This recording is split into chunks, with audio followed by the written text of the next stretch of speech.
네, 이렇게 최순실 씨 국정농단 의혹을 규명하는 국회 국조특위 활동과 박영수 특검팀의 수사가 한창 진행 중입니다. 이와 동시에 박근혜 대통령 탄핵 심판을 맡은 헌법재판소도 심리 과정에 속도를 내고 있는 상황입니다. 네, 오늘은 사회부 오혜진 기자와 함께 이 세 가지 사안의 쟁점과 전망에 대해서 이야기 나눠보도록 하겠습니다. 안녕하세요. 안녕하세요. 네. 이제 약 2시간 뒤면 최순실 씨를 상대로 한 국회 국조특위 구치소 청문회가 열릴 계획인데 일단 최순실 씨가 불출석 의사를 밝혔죠. 네, 국회 국정조사특위는 당초 오늘 오전 10시부터 경기도 의왕시에 있는 서울구치소에서 최순실 씨 등을 상대로 한 청문회를 열 예정이었습니다. 특위는 최 씨와 함께 안종범 전 청와대 정책조정수석, 정호정 전 부속비서관에게도 청문회 출석을 요구했는데요. 이 안 전 수석과 정 전 비서관은 남부구치소에 수감돼 있어서 최 씨가 있는 서울구치소로 와서 청문회에 응하라고 한 상태입니다. 그런데 어제 저녁 국회 국조특위 관계자의 말을 인용해 나온 보도를 보면 최순실, 안종범, 정호성 이 세 사람이 모두 구치소 청문회 불출석 의사를 밝힌 것으로 알려졌습니다.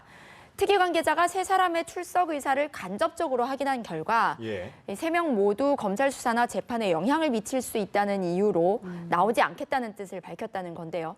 만약 이들이 끝내 출석하지 않는다면 국회 국조특위의 구치소 청문회는 지난 16일에 있었던 그 청와대 현장 조사 때처럼 무산되게 됩니다.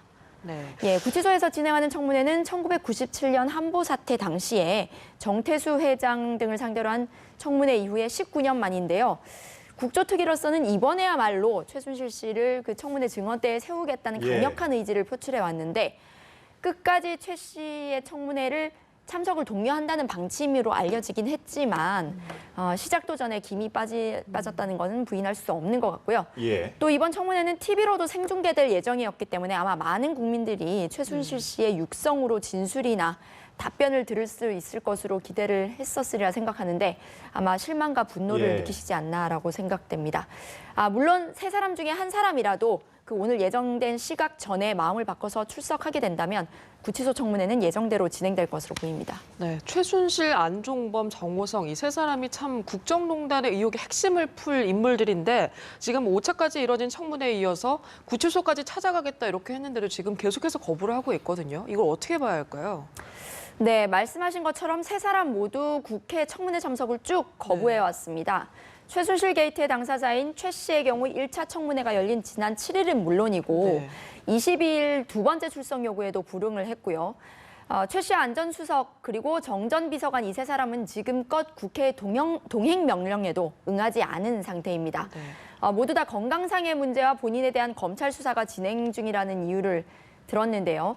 이번 구치소 청문회에 대해서도 검찰 수사나 재판에 영향을 미칠 수 있다는 점을 이유로 든 것으로 알려졌습니다. 모두 일단 구속 기소된 상태고요. 최 씨와 정 전 비서관은 또 바로 어제와 그제 특검에 소환돼서 조사를 받았죠. 안 전 수석도 특검에 소환될 가능성이 있는데 바로 이런 점에서 이 세 사람이 걱정하는 것은 혹여 청문회에서 한 진술이 특검 수사나 향후에 있는 재판 결과에 그 악영향을 끼치지 않을까, 불리하게 적용되지 않을까라는 점인데요. 구치소 청문회가 또 TV 생중계를 통해서 공개적으로 실시간 진행되는 만큼 그 뜻하지 않은 질문이나 예상치 못한 증거가 나왔을 경우에 이를 수습하지 못할 가능성에 대한 걱정도 있었던 것으로 분석됩니다. 그렇다면 이제 이들 세 사람에 대한 수사 진행은 어떻게 좀 남아 있는 건가요? 네, 일단 박영수 특별검사팀의 수사가 계속되는 상황이고요. 특검은 성탄절 연휴였던 24일과 25일에도 최 씨와 정 전 비서관을 차례로 불러서 조사를 했습니다. 또 최 씨는 지난 19일에는 검찰 특별수사본부의 수사 결과를 토대로 처음으로 재판정에 섰죠.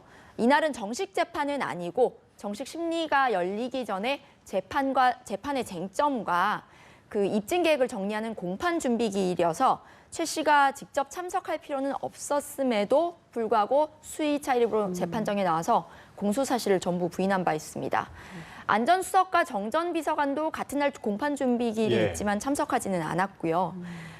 또 최 씨 안 전 수석 그리고 정 전 비서관 이 세 사람에 대해서는 헌재로의 증인 출석도 예정돼 있는 상태입니다. 헌재는 지난 22일 첫 준비 절차 기일에서 국회와 박 대통령 측 양쪽의 요청에 따라 세 사람을 우선 첫 증인으로 채택한 상태이고요. 예. 만약에 이들이 이 출석 요구에 불응할 경우 헌재가 강제구인권을 발동을 해가지고 부를 수 있는 상황이어서 헌재 심판정 출석 가능성에는 매우 무게가 실리고 있는 상황입니다. 네, 오늘 구치소 청문회에서 좀 나와서 의혹을 좀 풀었으면 하는 바람이고 지금 들어온 소식에 의하면 특검이 김기춘 전 청와대 비서실장의 자택을 압수수색했다는 지금 소식이 들어와 예. 있는데 네. 지금 박영수 특검팀이 현판식을 연 지 닷새째를 맞았습니다. 계속해서 좀 빠르게 수사가 이뤄지고 있는 겁니까? 네, 그렇습니다. 예, 특검은 지난 21일 본격적으로 수사에 돌입한 후 지금까지 최순실 씨, 정호정 전 비서관, 그리고 김종 전 문체부 차관, 조여옥 전 청와대 간호장교 등을 불러서 조사했습니다. 최 씨에 대해서는 잘 알려진 것처럼 삼성 등 대기업으로부터 특혜성 지원을 받은 배경과 그 과정에서 박근혜 대통령이 한 역할에 대해서 집중적으로 추궁을 받은 것으로 전해졌고요. 네. 아울러 청와대 문건 유출과 정부 인사 개입, 딸 정유라 씨의 이대 부정 입학과 학사 특혜도 조사받은 것으로 파악됐습니다. 또 대기업 지원 부분과 관련해서 특검은 이틀에 걸쳐서 김종 전 문체부 차관을 불러서 조사를 했는데요. 네. 삼성이 최 씨 일가에 지원한 돈에 대가성이 있었는지가 수사 대상이었습니다. 그러니까 어제는 또 박 대통령의 최측근 보좌진 중에서는 처음으로 정 전 비서관을 소환했는데 네. 특검은 정 전 비서관이 청와대 기밀 문서를 최 씨에게 유출했다는 혐의 외에 추가 범죄에 연루됐다는 혐의를 잡고 이 부분을 조사하고 있다고 밝혔습니다. 예. 또 특검은 오늘은 국민연금이 삼성물산과 제일모직 합병 당시 찬성표를 던진 배경과 관련해서 홍완선 전 국민연금 기금운영본부장을 소환할 예정입니다. 홍 전 본부장은 지난해 제일모직과 삼성물산이 합병할 때 국민연금이 찬성표를 던지도록 주도한 인물인데요. 현재는 업무상 배임 혐의로 출국 금지된 피의자 신분입니다. 특검은 국민연금이 이 합병안에 찬성한 대가로 삼성이 최 씨 일가에 400억 원대의 자금을 지원한 것으로 보고 있습니다. 그러니까 청와대가 홍 전 본부장을 통해 삼성 합병을 이끌어냈고 삼성은 그 대가로 최 씨 일가에 막대한 자금을 지원했다는 게 지금까지 제기된 의혹인데 네. 특검은 오늘 홍 전 본부장을 상대로 이 부분을 집중 추궁할 전망입니다. 예. 저희가 지금 이제 계속해서 전해드리면서 지금 화면을 보시면 아무래도 이제 이 시각 국회 상황입니다. 서울 구치소로 이제 방문하는 그런 버스를 대절해서 이제 출발한 장면을 이제 보여드렸는데 계속해서 이제 얘기를 해보면 이번 최순실 게이트 사건, 국정농단 사건과 관련해서 가장 혐의를 많이 받고 있는 거는 아무래도 정유라 씨 아니겠습니까? 이 정유라 씨와 관련해서 인터폴에서도 수배를 내렸다 이런 소식을 앞서 보도해드렸는데 국내로의 송환 작업은 지금 어떻게 진행이 되고 있습니까? 예, 말씀하신 예. 것처럼 특검은 지난 20일 정 씨에 대해서 법원에서 업무방해 혐의로 체포영장을 발부받은 상태고요. 정 씨의 신병을 확보하기 위해 독일 사법당국과 공조 절차에 들어갔습니다. 예. 또 바로 다음 날에는 정 씨에 대해 기소 중지와 지명 수배, 여권 무효화 조치를 하기도 했는데요. 정 씨는 독일에 머무는 것으로 알려지긴 했지만 특검도 아직 확실한 거주지를 파악하지는 못한 것으로 보입니다. 특검팀은 이에 따라서 정 씨에 대해 국제형사경찰기구, 즉 인터폴에 적색 수배 발령을 요청할 방침인 것으로 예. 전해졌는데요. 이 적색 수배 체포영장이 발부된 거는 그 중범죄 피의자에게 내리는 국제 수배라는 의미입니다. 예. 그러니까 180여 개 인터폴 회원국 어디서든 신병이 확보되면 바로 수배한 국가로 강제 압송될 예정입니다. 한편 특검이 요청한 여권 무효화 조치와 관련해서 외교부는 지난 22일에 정 씨에게 여권 반납을 명령하는 절차에 착수했는데요. 그 정 씨나 정 씨 변호인 등이 이 명령서를 받은 지 일주일 내에 이 여권을 반납하지 않으면 여권은 외교부 직권으로 무효화되게 됩니다. 네, 그렇군요. 지금 특검이 현판식 열자마자 국민연금을 압수수색했고요. 오늘 아침에는 김기춘 전 실장의 자택을 압수수색했는데 아무래도 지금 국민이 가장 많은 관심을 가지고 있는 건 청와대를 압수수색할 수 있느냐 이거거든요. 이게 현실적으로 어떻게 되고 있나요? 네, 특검은 어제 브리핑에서 청와대에 대한 압수수색을 하게 된다면 공개적으로 할 수밖에 없다는 방침을 밝혔습니다. 네. 앞서 청와대는 국가 군사상 보안 등을 이유로 특검의 압수수색 요구를 계속 거부해 왔는데요. 특검의 공개 압수수색 방침은 이런 청와대를 심리적으로 압박하기 위한 메시지라는 분석도 나오고 있습니다. 다만 특검은 구체적 압수수색 시기와 압수수색 실행 여부 등에 대해서는 여전히 결정된 바가 없다고 밝혔습니다. 예, 지난 주말에 이제 촛불 민심을 또 확인할 수 있었는데 헌법재판소를 이제 향하고 있었죠. 이 헌법재판소의 박근혜 대통령 탄핵 심판도 초미의 관심사인데 진행이 어떻게 돼가고 있습니까? 네, 현재는 예. 국회로부터 박 대통령 탄핵 소추안을 접수한 지난 9일 이후 주말에도 박한철 소장을 비롯한 다수 재판관들이 출근을 해서 심리 준비에 몰두하고 있습니다. 예.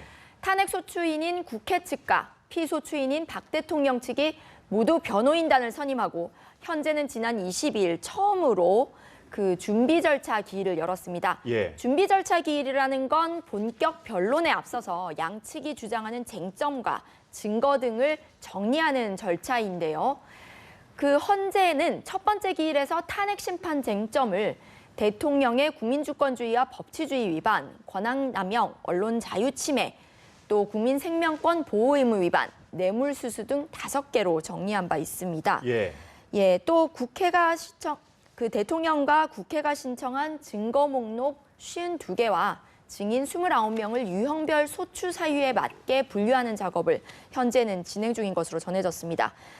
네, 이와 함께 국회와 대통령 측 양쪽의 요청에 따라 최순실, 안종범, 정호성 등 3명을 증인으로 우선 채택했습니다. 네. 아울러서 검찰의 관련 수사 기록도 요청한 상태인데요. 연말까지 이 자료를 확보할 수 있도록 검찰과 실무 협의를 진행하고 있습니다. 네, 이제 내일 헌재가 두 번째 준비 절차 기일을 여는데 애초에 신속하고 빠르게 진행하겠다고 밝힌 만큼 말 그대로 예정대로 빠르게 좀 심판 절차가 진행되고 있는 것 같습니다. 앞으로 진행 상황에 대해서도 짚어주시죠. 네, 헌재는 1차 준비 절차 기일을 연 지 닷새 만인 27일, 그러니까 내일 2차 준비 절차 기일을 엽니다. 네. 1차 기일 이후 헌재는 5가지 쟁점에 맞춰서 양측의 증거와 증인을 분류하고 어떤 쟁점을 먼저 심리할 것인지 결정하는 작업을 해온 것으로 전해졌는데요. 말씀하신 것처럼 매우 신속하게 절차를 진행하는 것으로는 일단 보입니다. 이 속도대로라면 새해가 시작되는 다음 달 초에는 본격적인 변론 절차에 돌입할 수도 있을 것이라는 관측이 나오는데요. 헌재도 이 방안을 유력하게 검토하는 것으로 알려졌습니다. 헌재 심판 진행 과정에서 또 하나 주목할 것이 바로 세월호 참사 당일 박근혜 대통령의 7시간에 대해 직접 소명을 요구한 부분인데요. 예. 첫 준비 기일에서 헌재는 2014년 4월 16일 참사 당일 대통령이 청와대 어느 곳에서 어떤 업무를 했는지 공적인 부분과 사적인 부분을 모두 시간별로 밝혀달라고 아주 구체적으로 요구를 했습니다. 예. 이에 대해 박 대통령의 탄핵 심판 대리인도 기자회견을 통해서 대통령에게 직접 물어보고 확인하고 뒷받침할 수 있는 자료를 제출하겠다는 뜻을 밝힌 상태이고요. 세월호 참사 당일 대통령의 업무 공백 의혹은 헌재가 정리한 탄핵 심판의 주요 쟁점인 그 국민 생명권 보호 의무 위반, 이 문제와도 직결되는 결정적인 부분이기 때문에 만약 이 부분이 소명이 된다면 그 탄핵 심판 결정에도 더욱 속도가 붙을 것으로 전망됩니다. 예, 잘 들었습니다. 사회부 오예진 기자였습니다. 고맙습니다. 감사합니다.